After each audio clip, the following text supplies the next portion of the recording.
Hi welcome back to my channel. ఈ రోజు కథ నా ప్రణయ సఖి 19వ భాగం ముగింపు భాగాన్ని వినేద్దాం.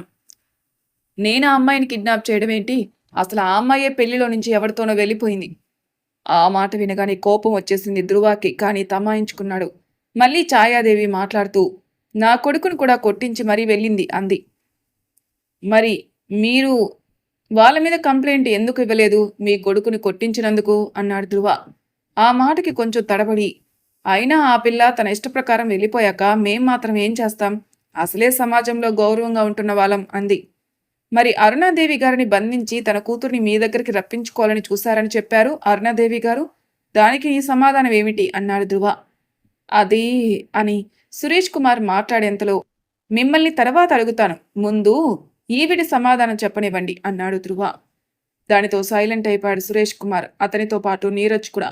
చెప్పండి అన్నాడు ధ్రువ గట్టిగా ఛాయాదేవిని చూసి. అలా గట్టిగా అడిగేసరికి అప్పటి వరకున్న ధైర్యం కాస్త దిగజారిపోయింది ఛాయాదేవికి. అసలు అరుణని మేం బంధించలేదు, తన గురించి మాకు తెలియదు అంది. వెంటనే ధ్రువ తన దగ్గరున్న ఫోన్లో ఒక వీడియో చూపించాడు. అది అరుణ గారిని హాస్పిటల్లో జాయిన్ చేసినప్పుడు అక్కడే ఉన్న ఛాయాదేవిది. అది చూసి ఆవిడ గురించి తెలియకపోతే ఎందుకు హాస్పిటల్లో చేర్చారు, కాపలా మనిషిని ఎందుకు పెట్టారు అన్నాడు సీరియస్గా. ఇక ఏం చెప్పాలో తెలియక తడబడుతూ అది బయటికి కనపడనీయకుండా చూస్తూ ఉంది. మళ్ళీ ధ్రువ అక్కడున్నవాడు ఒక రౌడీ, వాడి కోటింగ్ వాడికిస్తే చెప్పాడు మీరే తనని బంధించి ఉంచిన విషయం. అది నిజం అయినప్పుడు తన కూతుర్ని మీరు కిడ్నాప్ చేశారని అరుణ గారు చెప్పింది కూడా నిజమే అవుతుంది. కాబట్టి మాకు సహకరిస్తే మంచిది, లేదా పోలీస్ పవర్ చూపించాల్సి వస్తుంది అన్నాడు. వెంటనే ఆ అమ్మాయి మా అన్నయ్య కూతురు, తనని ఈ అరుణ చిన్నప్పటి నుంచి మా నుంచి తీసుకుని వెళ్ళిపోయింది. తన నుంచి మా దగ్గరకు తెచ్చుకోవడం కోసమే నా కొడుకుతో పెళ్లి చేయాలనుకున్నాను. తను అసలు అరుణ కూతురు కాదు అంది ఛాయాదేవి. ఎవరో ఎత్తుకుపోయిన బిడ్డ కనిపిస్తే వెంటనే చట్టం ద్వారా మన దగ్గరకు తెచ్చుకోవాలి, కానీ పెళ్లి చేయడం ఏంటి?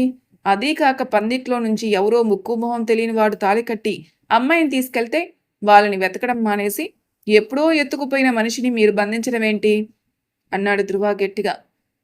అబ్బా, ఈ పోలీసోడు ఏం చెప్పినా నాదే తప్పంటున్నాడు ఏంటి? అయినా మనకెందుకు అన్నయ్య? అన్నయ్య చెప్పమన్నాడు కాబట్టి అదే చెప్పుదాం అనుకుని అవన్నీ నాకేం తెలుసండి, మా అన్నయ్య ఎలా చెప్తే అలా చేశాను అంది ఛాయాదేవి. అప్పటి వరకు ఏం మాట్లాడకుండా ఉన్న సురేష్ కుమార్ ఛాయాదేవి అలా అనేసరికి కంగు తిన్నాడు. ఇదేంటి నా పేరు బయట పెట్టింది అనుకున్నాడు. ధ్రువ సురేష్ కుమార్ వైపు చూసి మీ చెల్లెలు చెప్పింది నిజమేనా అన్నాడు. ముందు ఇప్పటికి తప్పించుకుంటే తర్వాత మనం ఏమైనా చేయడానికి ఉంటుందని ఆలోచించుకుని లేదండి, తన అబద్ధం చెప్తుంది. అసలు ఆ అమ్మాయి నా కూతురని నాకే తెలీదు. అసలు పెళ్లి గురించి కూడా తెలీదు. పెళ్లి జరిగే టైంలో నేను ఇక్కడే ఉన్నాను. తను మీకు భయపడేలా చెప్తుంది అన్నాడు సురేష్ కుమార్. అంటే అరుణ గారి విషయంలో చేసిందంతా ఛాయాదేవి గారిదే తప్పు, దానిలో మీ ఇన్వాల్వ్ ఏమీ లేదు అంటారు అంతేనా అన్నాడు ధ్రువ. హా అవును అన్నాడు సురేష్ కుమార్ తన మీద అనుమానం రాలేదు అనుకుని. సురేష్ కుమార్ అలా చెప్పగానే ఛాయాదేవి తప్పంతా నానెత్తిన వేసి ఈ ఆస్తంతా తను అనుభవించాలనుకుంటున్నాడని తన మనసులో అనుకుంది. అంటే శిక్ష నాకు, సుఖం తనకినా? నేను జైల్లో చీకటి గదుల్లో ఉంటే వీడు మాత్రం ఇక్కడ దర్జాగా ఉంటాడా అనుకోగాని బీపీ రేజ్ అయి ఏమిటి తప్పంతా నాదా, నీకసలు సంబంధమే లేదా అని గట్టిగా అరిచింది. ఈ అరుపులకి పైన గదిలో ఉన్న మనీషా బయటకొచ్చింది. అక్కడ పోలీసులను చూసి ఏం జరిగింది అనుకుంటూ చూస్తూ ఉండిపోయింది. ఛాయాదేవి చుట్టూ అందరినీ పట్టించుకోవడం మానేసి సురేష్ కుమార్ దగ్గరికెళ్ళి తప్పంతా నా మీద వేసేసి నేను జైలుకెళితే నువ్వు ఒక్కడివే ఆస్తినంతా అనుభవిద్దామనుకుంటున్నావా? అస్సలు ఒప్పుకోను నేను. మోసపోయినా కూడా నా మానాన నేను 4 ఇళ్లలో పాచి పని చేసుకుంటూ నా కొడుకుతో ఉంటుంటే నువ్వు కాదు వచ్చి నన్ను తీసుకునొచ్చి నీ పెళ్ళాం దగ్గర పెట్టింది. ఆ ప్రసన్న అమాయకత్వాన్ని అడ్డం పెట్టుకుని మంచివాళ్లా నటించి నువ్వు నీకు పెళ్ళయిందని చెప్పకుండా పెళ్లి చేసుకుని వారానికి ఒకసారి మొదటి పెళ్ళాం దగ్గరికి వచ్చింది నువ్వు. అన్నా చెల్లెల్ని విడగొట్టి నీ అవసరం ఉంది అంటే ఛాయా అలా చేస్తే మన జీవితం ఏ లోటు లేకుండా జరిగిపోతుందని చెప్పి తీసుకెళ్ళింది నువ్వు అంటూ అతను చేసినవన్నీ చెబుతూ సురేష్ కుమార్ మీదకి ఆవేశంగా వెళ్ళింది ఛాయాదేవి. చుట్టూ ఉన్న వాళ్ళ సంగతి మర్చిపోయింది. ఛాయాదేవి ఎప్పుడైతే సురేష్ కుమార్ చేసినవన్నీ చెప్పడం మొదలుపెట్టిందో అప్పుడే ధ్రువ తన దగ్గర ఫోన్తో అంతా రికార్డ్ చేయడం మొదలుపెట్టాడు. అంతా వింటున్న మనీషా, నీరజ్ మాత్రం తమ వాళ్ళు ఇలాంటి వారా అని అర్థం కాని స్థితిలో ఛాయాదేవి చెప్పేది వింటున్నారు. సురేష్ కుమార్ ఆపిన ఆగకుండా అన్నీ చెప్తున్న ఛాయాదేవిని ఒక్కటి పీకాడు సురేష్ కుమార్.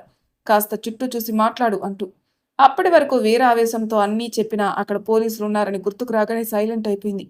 అప్పటికే అంతా రికార్డ్ చేయడంతో వెంటనే తన ఆఫీసర్కి కాల్ చేసి విషయం చెప్పి ఇద్దరిని అరెస్ట్ చేయడానికి పర్మిషన్ తీసుకున్నాడు ధ్రువ. ఛాయాదేవి సురేష్ కుమార్ని అరెస్ట్ చేసి మేము ఎంక్వైరీ చేసే వరకు మీరు మాకు కోఆపరేట్ చేయండి అని మరో మాటకు అవకాశం ఇవ్వకుండా అరెస్ట్ చేశారు.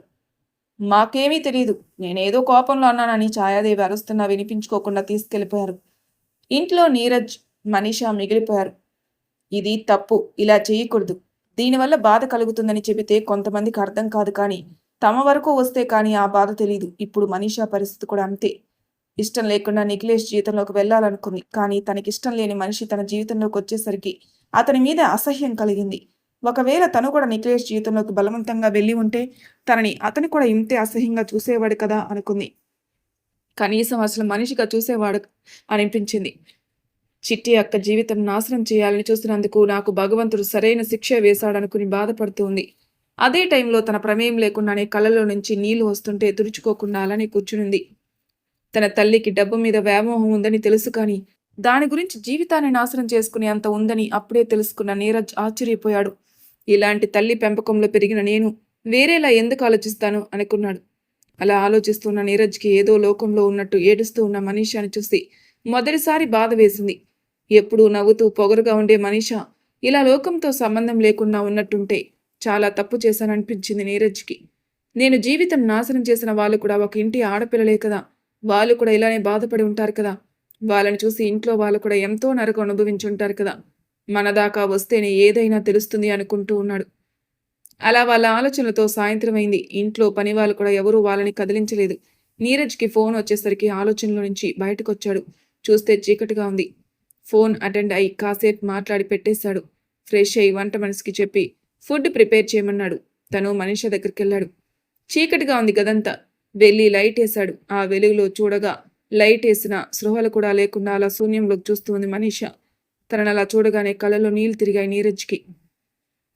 మనీషా దగ్గరికెళ్ళి భుజం మీద చెయ్యి వేసి మనీషా అన్నాడు. ఉలిక్కి పడింది మనీషా. తన పక్కన నీరజ్ని చూసి ఒక్క నిమిషం భయం వేసింది. ఆ భయాన్ని చూసిన నీరజ్కి తన మీద తనకే కోపం వచ్చింది. వెంటనే తమాయించుకుని, ఎంతసేపు ఇక చీకట్లో ఉంటావు, వెళ్ళి ఫ్రెష్ అయ్యిరా, ఏమన్నా తిందువు గాని అన్నాడు. మనీషా ఆశ్చర్యపోయింది. తను చెప్పిన మాటల్లో ఎక్కడా కూడా పొగరు కానీ కోపం కానీ ఎక్కడా కనిపించలేదు. అలా చూస్తూ ఉండిపోయింది. ఏంటి మనీషా అలా చూస్తున్నావు, వెళ్ళు లే అని తనే టవలిచ్చి బాత్రూంలోకి పంపించి త్వరగా రా, నేను ఇక్కడే ఉంటాను అని చెప్పాడు. అయోమయంగా వెళ్ళింది మనీషా.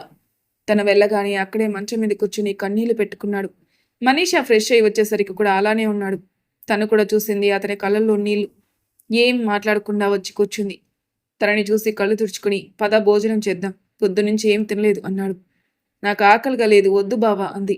ఒకసారి తన మొహంలోకి చూసి తన ముందు మోకాల మీద కూర్చుని నన్ను క్షమించవా అన్నాడు వణికే గొంతుతో. బావా అంది. అవును మనీషా, నేను చాలా పెద్ద తప్పు చేశాను, అది దిద్దుకోలేను, కానీ నీకు ఏ లోటు లేకుండా చూసుకుంటాను, నన్ను నమ్ము. నీ విషయంలో నేను ఇక ఏ తప్పు చేయను అన్నాడు కళ్ళల్లో నీళ్లతో. తను కూడా నన్ను కూడా క్షమించు బావా అని నీరజ్ని చుట్టుకుని ఏడ్చేసింది. కాసేపటికి ఇద్దరూ తేరుకుని పద, ఇక ఖాళీ కడుపుతో ఉండకూడదని తీసుకుని వెళ్ళి కాస్త తినిపించాడు. తను కాస్త తిన్నాడు. ఏమీ ఆలోచించకుండా ప్రశాంతంగా పడుకో, రేపు మామయ్య వాళ్ళని కలిసే ఏర్పాటు చేస్తా అన్నాడు. మనీషా కాసేపు ఆలోచించి, బావా రేపు ఒకసారి నిఖిలేష్ వాళ్ళ ఇంటికి తీసుకుని వెళ్ళవా అంది. ఒక్క నిమిషం తన వైపు చూసి సరే అన్నాడు. అలా ఆ రోజు గడిచింది. నిఖిలేష్ ఇంట్లో ఫంక్షన్కి ఏర్పాట్లు జరుగుతున్నాయి. ఇక్కడ అరెస్ట్ అయిన సురేష్, ఛాయాదేవి ఏదో ఆవేశంలో అన్న మాటలు అన్నీ నిజమవుతాయా అని తమ తప్పు లేదని చెప్పడానికి ప్రయత్నం చేశారు, కానీ అది జరగలేదు. అలా వాళ్ళు జైలుకి వెళ్ళారు. ధ్రువ నిఖిలేష్కి ఫోన్ చేసి ఇక్కడ జరిగిందంతా చెప్పాడు. అదేవిధంగా వాళ్ళ సార్ కూడా చెప్పాడు. ఇక వాళ్ళు బయటకు వచ్చే అవకాశం లేకుండా కేసు పగడ్బందీగా చేశారు. దీనిని స్పెషల్ కేసులా కోర్టుకి సబ్మిట్ చేశారు. ఆలస్యం అయితే మళ్ళీ వీళ్ళ వల్ల ప్రమాదం అని చెప్పి వాయిదా లేకుండా తీర్పు చెప్పేలా పర్మిషన్ తీసుకోవడానికి ప్రయత్నం చేశారు. తెల్లవారింది. ఎవరో పనుల్లో వాళ్ళున్నారు నిఖిలేష్ ఇంట్లో. బ్రేక్ఫాస్ట్ చేస్తుండగా వాచ్మెన్ కాల్ చేశాడు నిఖిలేష్కి ఎవరో వచ్చారని. ఎవరు అని అడగ్గా మనీషా అంట సార్ అన్నాడు. ఇప్పుడెందుకు వచ్చింది, బహుశా వాళ్ళ నాన్నని విడిపించమని అడగడానికి అయ్యుంటుంది అనుకుని సరే పంపించు అన్నాడు. ఎవరు అని అడిగిన కరుణ గారికి చెప్పాడు మనీషా అని. ఇప్పుడెందుకు వచ్చింది అనుకున్నారు అందరూ. లోపలికి వచ్చేసరికి నిఖిలేష్ సోఫాలో ఉన్నాడు. ఇంకో సోఫాలో అరుణ, కరుణ గారున్నారు. తార, ప్రత్యూష వంటగదిలో ఉన్నారు. కాఫీలు ప్రిపేర్ చేస్తున్నారు. కరెక్ట్‌గా మనీషా వాళ్ళొచ్చేసరికి వీళ్ళు కూడా వంటగదిలో నుంచొచ్చారు. ప్రత్యూష అక్కడ నీరజ్‌ని చూసి ఒక్కసారిగా భయపడిపోయింది. తనని చూస్తూ ఉన్న నిఖిలేష్ వెంటనే లెగిసి వెళ్లి తనని భుజం చుట్టూ చెయ్యేసి దగ్గర తీసుకున్నాడు. భయం లేదు అన్నట్టు. ఈలోపు ధ్రువ కూడా ఇంటికొచ్చాడు. నిఖిలేష్ ఫోన్ చేశాడు. ఏమన్నా ఎక్కువ చేస్తే వాళ్ళని కూడా అరెస్ట్ చేద్దామని. వాడు ఎందుకొచ్చాడు బావా అంది ప్రత్యూష. తన గొంతులో భయంతో పాటు అసహ్యం కూడా వినిపించింది. చూద్దాంరా ఎందుకొచ్చారు. నిన్న వీళ్ళ పేరెంట్స్ని అరెస్ట్ చేశారు. బహుశా దాని గురించి ఏమో చూద్దాం అన్నాడు. అలా నెమ్మదిగా భయం తగ్గిస్తూ తనతో పాటు తీసుకునొచ్చి పక్కన కూర్చోబెట్టుకున్నాడు నిఖిలేష్. ప్రత్యూష సెట్ అయ్యింది అనుకున్నాక, ఇప్పుడు చెప్పండి ఎందుకొచ్చారు అన్నాడు. నెమ్మదిగా అడిగిన ఆ గొంతులో సీరియస్నెస్ తెలిసిన అందరికీ. నేను ఒకసారి అక్కతో మాట్లాడొచ్చా అని అడిగింది మనీషా. అందరూ ఆశ్చర్యపోయారు. అక్కానా అనుకుంటూ. ప్రత్యూష కూడా అలా చూసింది. అప్పుడు అందరూ మనీషా వైపు చూశారు. ఇంతకు ముందు కనిపించిన పొగరు ఇప్పుడు కనిపించలేదు ఆమెలో. తన వైపు చూసి తలూపాడు నిఖిలేష్. కానీ ప్రత్యూష భుజం మీద చెయ్యి మాత్రం తీయలేదు. మనీషా ప్రత్యూష దగ్గరకొచ్చి నన్ను క్షమించక్క అంది. ప్రత్యూష ఏం అర్థం కాకుండా చూస్తుంది. నా వల్ల చాలా పెద్ద తప్పు జరగబోయింది, కానీ నేను కావాలని చేయలేదు. నాన్నకి పెళ్ళయ్యాక కూడా డబ్బు ఉంది అనే అహంకారంతో మళ్ళీ కావాలని పెళ్లి చేసుకున్నారు మీ అమ్మగారు అనుకున్నాను. మా అమ్మకి దూరం చేశారనుకున్నాను. అందుకే వాళ్ళు నీ విషయంలో ఏం చేసినా తప్పు కాదనుకున్నాను. మీ ఆస్తిని అనుభవిస్తూ కూడా మళ్ళీ ఆస్తి కోసం అడ్డుపడతారంటే నిజం అనుకున్నాను. కానీ నీ వాళ్ళందరినీ చంపి ఆస్తి తీసుకున్నారని తెలీదు. మీ అమ్మగారి అమాయకత్వం అడ్డు పెట్టుకుని నాన్నే ఇదంతా చేశారని తెలిసాక నాకు నా నీడ అసహ్యం వేసింది. నేను చేయబోయిన పనికి. అందుకే నీకు క్షమాపణ చెప్పుకుందామని వచ్చాను అంది ఏడుస్తూ.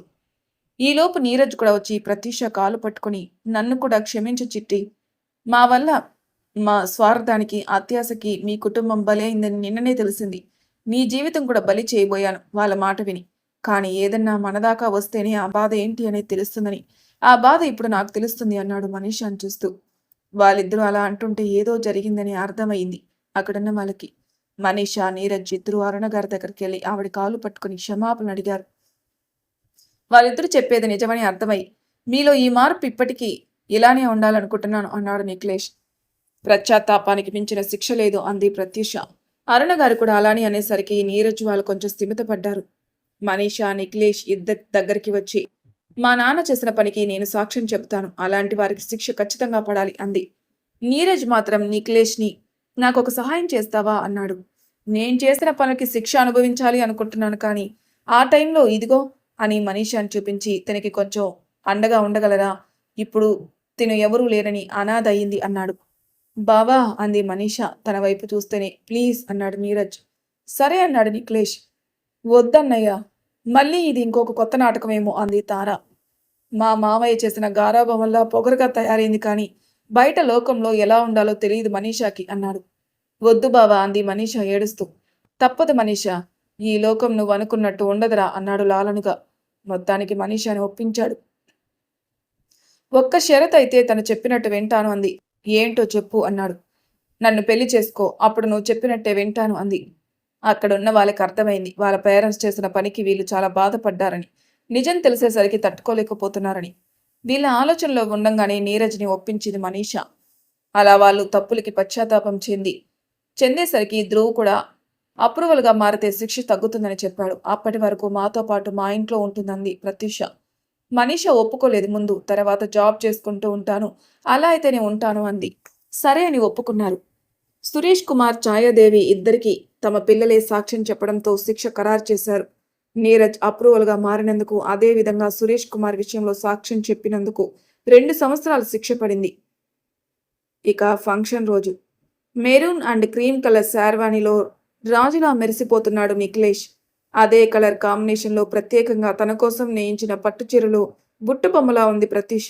చేతులకి మెహందీ కాకుండా చక్కగా గోరింటాకు పెట్టి మెరూన్ గాజులతో అటు ఇటు వైట్ డైమండ్ గాజులు, వేలికి ఉంగరం, మెడలో నల్లపూసలతో పాటు లాంగ్ స్టెప్స్ హారం, చెవులకి బుట్టలు, వాటిని లింక్ చేస్తూ చంపసౌరాలు, పాపిడి బిందె, వడ్డానం, కాళ్ళకి పట్టీలు. మొత్తానికి బాబుగారి గుండె ఒక్కసారి ఆగి కొట్టుకుంటుంది.